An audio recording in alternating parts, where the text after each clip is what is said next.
Hi, I'm Grace, founder and life coach from Comma Rethink Life. I'm here with Lavender Tan, a clinical psychologist who works with adults with anxiety, ADHD, and chronic illnesses. So, Lavender, tell me a little bit more about yourself. Okay.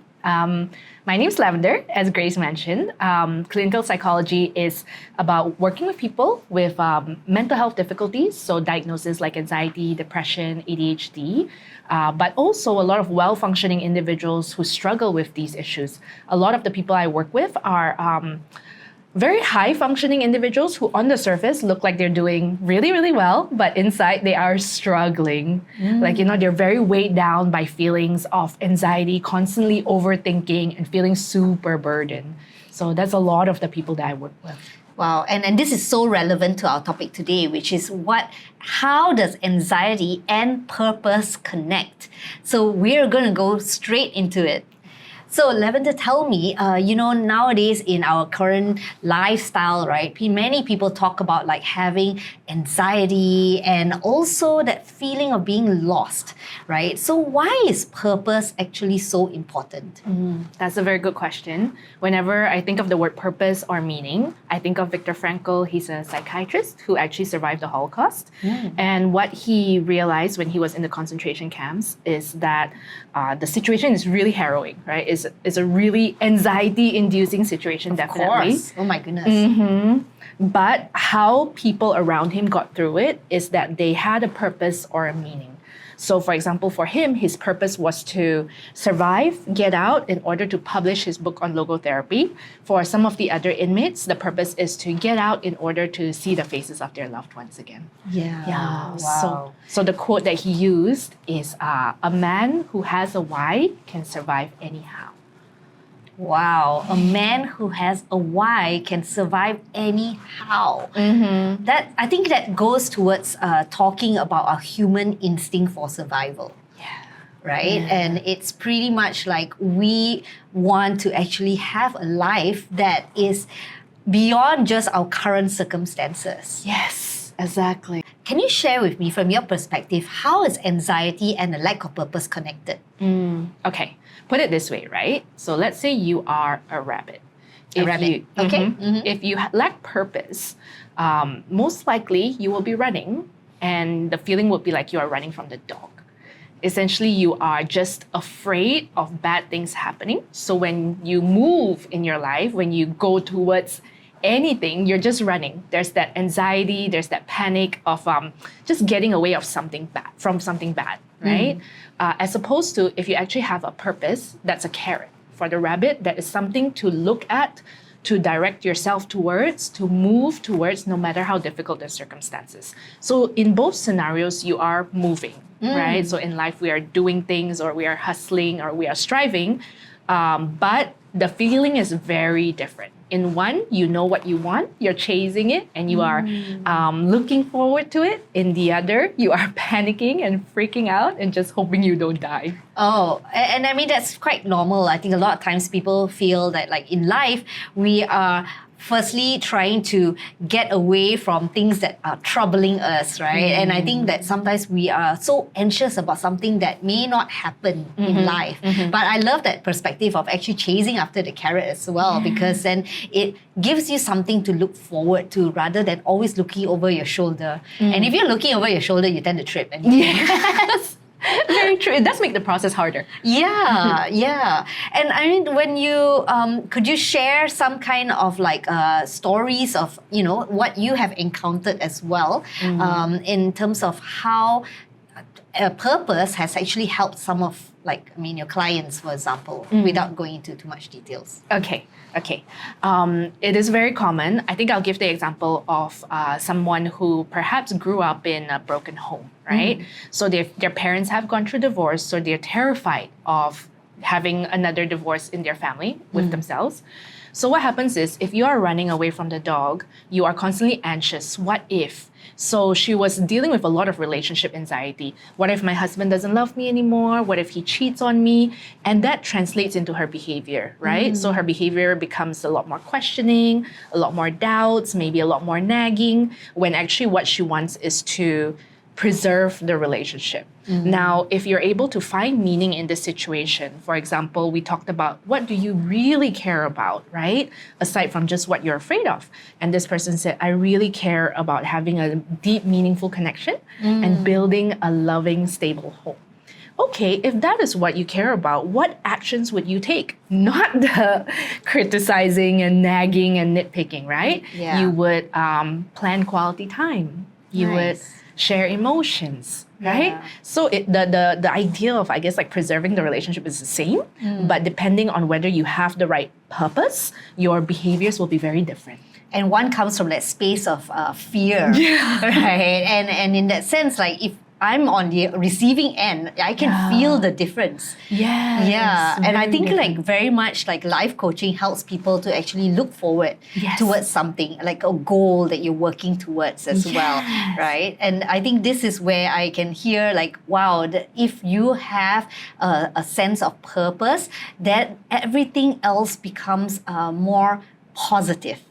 It feels that way. True. And it sounds like it. And they're both hard work, nagging, nitpicking. All this is hard work. Being suspicious is hard work. But also is working on, building the relationship, right? So it's just which direction you want to take your hard work in. Wow. Wow. And do you think like our modern lifestyle, societal pressures is making all of this really worse? I think it doesn't help. Social media too. Yes. I mean, we are on social media. Yeah. Depending on what you're looking at, there is a lot of like fear mongering, right? 5 ways you're ruining your relationship. Oh, yeah. It's like clickbait stuff.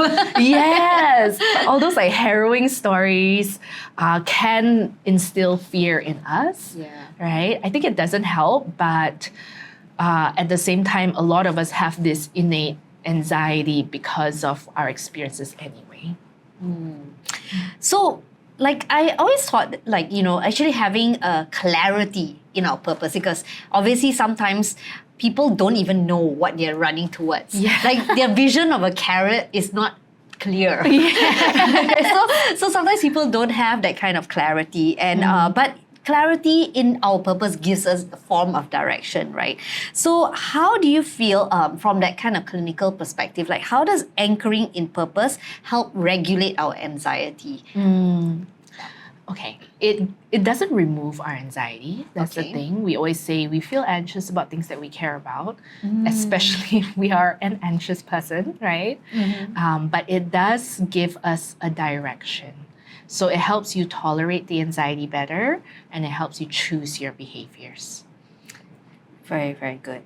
So it helps to reduce the overwhelm. Right. Yes. And I think there's a lot of chatter and thoughts that go on in our head. Like I know sometimes like before I go to bed at night, I'm always constantly thinking about a gazillion things that happened today, the gazillion things that's going to happen tomorrow, and what if, and all the challenges and stuff like that. So how do you help people to like sort of reduce that kind of like mental, all these sounds and noise and things that's happening? That's a very good question. And I have that experience too. Yeah. The constant chatter, Yeah. right? I guess directed questions might be helpful. So that's where a life coach or a therapist helps by teaching you to ask yourself these questions so that eventually you can do it independently.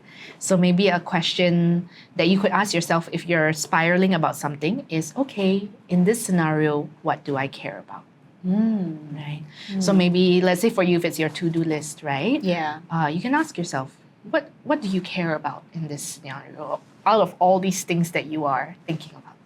Right. And then when we identify what we truly care about, I think that action step will come clearer. Yes. So it's Right. like, what do you care about? Then, okay, what is one thing I can do tomorrow that is in line with what I care about? Your brain just needs a plan. Yeah. And what about those people who are going down that rabbit hole of like one bad thing to another bad thing, and then they can't get out of that space? Well, what would you say to someone who is like already in that down, that Yes. hit? Okay, that's a fair question because when you're in that pit, right, you don't really have the mental clarity to even ask yourself this question, right? You cannot think clearly. What do you care about? I care about being safe. I care about this. I care about that. Right? So what works in those scenarios is actually to sort of trigger your physical senses to bring you back to the present moment. Oh, wow. And how would you practically do that? Okay, I would usually say you want to engage your senses by doing something kind of shocking. So taking something frozen, putting it on your neck, that's usually quite a good one to like... Like those ice baths? Yeah. Ice baths might be hard to execute middle of the night, right? Okay, good point. So something super easy like your frozen strawberries on your neck can be a bit of a shock to your system that will pull you like, "Ooh, okay, I'm up." Wow, interesting. So it basically disrupts and short circuits the thought that you are having and brings you back to the present moment. And then you can do something to calm yourself down. But you want to pay attention. Usually your anxiety spiral is thoughts, but there's also physical sensations. So let's say if for you, some of my clients, they feel cold, they get chills. Then the ice will be anxiety inducing also, right? Then heat pack. Oh. Yeah. So I guess knowing how your body responds when you're starting to feel anxious is actually a very important thing. Like to have that self-awareness and then stopping it by short-circuiting it with something else. Something to counteract your anxiety symptoms. Wow, that's amazing. Thank you, Lavender, for sharing such insightful thoughts. So to recap, in order for us to manage this anxiety, there are 3 things, right, that we mentioned about. The first one? 1 is to calm yourself down physically. 2 is to ask yourself, in this scenario, what do I care about? And then 3, based on what I care about, what is one little step I can take that is aligned to it? So good. And that will help us also to identify our purpose or rather have that kind of conversations about purpose. So let's just continue to rethink life and hopefully, you will be able to move forward in your life free from anxiety.